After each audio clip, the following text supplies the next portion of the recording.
Ciro Murayama, consejero del INE. Doctor, ¿cómo estás? Muy buenas tardes, Ciro. Gracias por aceptar esta llamada.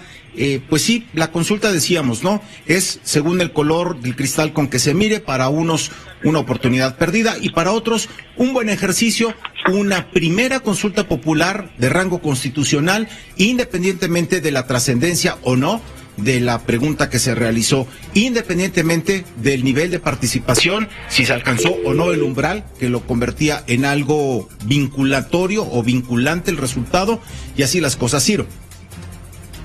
Así es, nosotros decimos que es un éxito desde el punto de vista de la organización, es decir, los ciudadanos se volvieron a involucrar, instalaron las casillas que teníamos previsto poner en todo el territorio nacional, de 57,077 mesas previstas, solo no pudimos instalar 7, hubo más de 270,000 ciudadanos que ayer voluntariamente destinaron su domingo a hacer posible el voto de sus vecinos, y demostramos que estos ejercicios se pueden hacer con seriedad.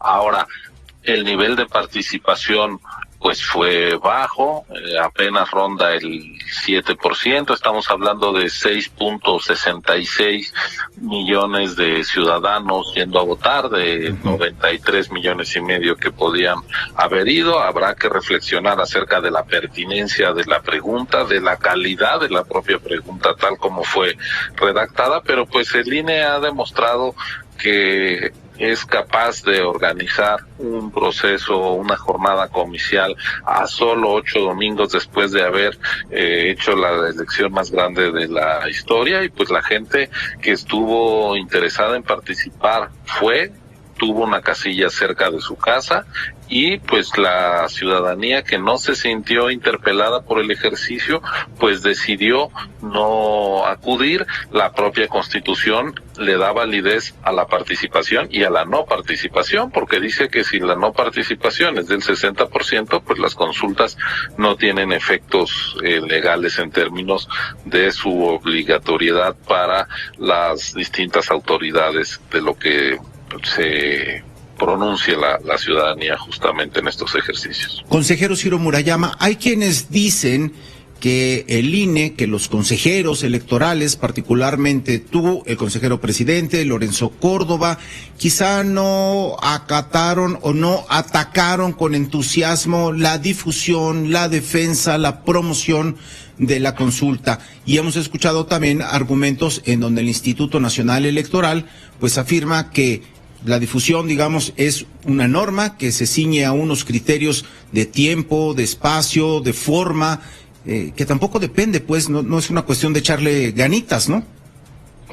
Pues sí, la verdad es que afortunadamente las elecciones tienen un diseño legal y ahí está claro cómo se promociona, y es a través de los tiempos del Estado que tiene el INE en radio y televisión, pero resulta que las cámaras del Congreso fijaron que el tiempo de difusión de la consulta popular solo fuera del 15 de julio y cuando era el 1 de agosto, es decir, el tiempo limitado de difusión lo pusieron los que ahora nos están criticando. Ellos también son los que movieron la fecha para que no coincidiera con la votación del 6 de junio, y como todos sabemos, fue la Suprema Corte quien redactó la pregunta. Entonces, tratarle de endilgar al INE responsabilidades ajenas, pues además de injusto, yo creo que es poco ético. Ahora, sobre quienes nos critican, si cuando en 2018 ganaron la elección con 30 millones de votos, no tuvieron una palabra de reconocimiento al trabajo del INE y de la ciudadanía que puso las casillas, imagínate ahora que faltaron 30 millones de votos para que fuera vinculante, pues menos. Pues ahí parte de la narrativa siempre es que cuando sale algo bien, es el pueblo el que decidió, el que impidió el fraude, el que acudió de manera masiva, cuando no, es culpa del INE y el abstencionismo. Ciro Murayama, por ejemplo, en una elección como la que acabamos de pasar hace 2 meses, el 6 de junio, como la de 2018, nadie, me parece o recuerdo, que haya achacado el nivel de abstencionismo al papel del INE, ¿no? Es decir, se achaca el abstencionismo al nivel de la calidad de las campañas políticas, del momento del país, de la circunstancia de los candidatos, en fin, como que va más por ahí, no tanto contra lo que el INE hace o no, como si de ustedes dependiera, de ustedes, de los ciudadanos, por supuesto, de toda la organización, ¿cuánta gente va a participar? Así es, nuestra obligación es poner una mesa de votación cerca del domicilio de toda la gente que puede votar. En este caso, se podían votar hasta 2,000 personas en una mesa, porque es un proceso electivo muy rápido, no son distintos cargos de elección popular, es un sí o un no, es una sola pregunta, es muy ágil, y hubo 57,070 mesas dispuestas para que quien quisiera votar así lo hiciera.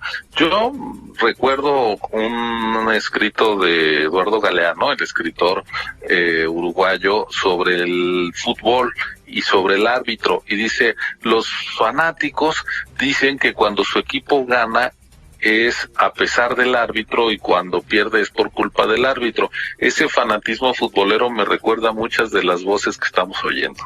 Ciro Murayama, hoy en la mañana escuchaba a Lorenzo Córdoba en otra entrevista aquí en Grupo Fórmula hablar sobre lo que viene, la consulta popular sobre revocación de mandato en marzo de 2022. Y me llama la atención porque Lorenzo Córdoba decía, pues está en veremos, es decir, sí, está agendado, pero no se ha reglamentado, no se ha legislado.